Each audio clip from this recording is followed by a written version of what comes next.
We're getting closer to the point where it would be difficult for the Trump administration not to take some sort of action that goes beyond what's been taking place in terms of the standard diplomatic discussions, the attempts to get North Korea to the table, the attempts to get them to renounce their pursuit of nuclear weapons and their pursuit of ICBMs.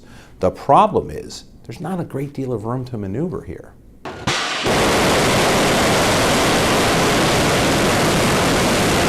My worry is that almost every option you look at leads to war. If you start looking at limited airstrikes against North Korean nuclear or ICBM facilities, there's no doubt in my mind the North Koreans will retaliate, and most catastrophically, if the North Koreans start to retaliate against the South Koreans. You could see a situation where these limited strikes end up with the North Koreans launching even a partial attack on the South Koreans, could put tens of millions of Koreans in danger and cause hundreds of thousands of casualties.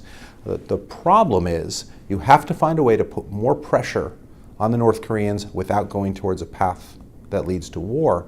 I think the only way to do this is to bring the Chinese, most importantly, and the Russians next in line into the arena where they are working with you to put pressure on the Koreans. It was a surprise in that we didn't have tactical reconnaissance indicating that it was imminent, but it's not a surprise because we've been predicting for years that North Korea would eventually develop an ICBM capability.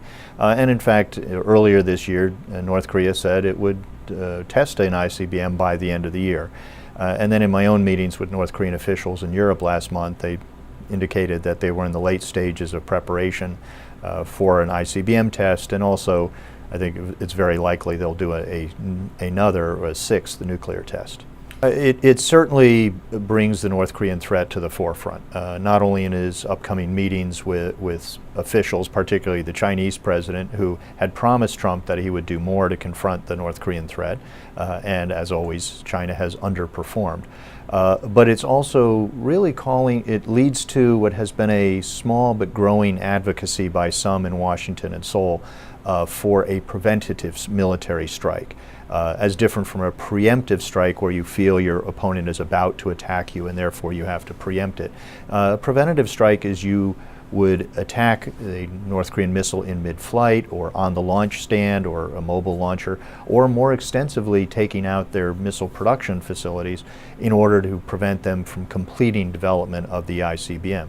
That's a very dangerous policy and could lead to even an all-out war on the peninsula.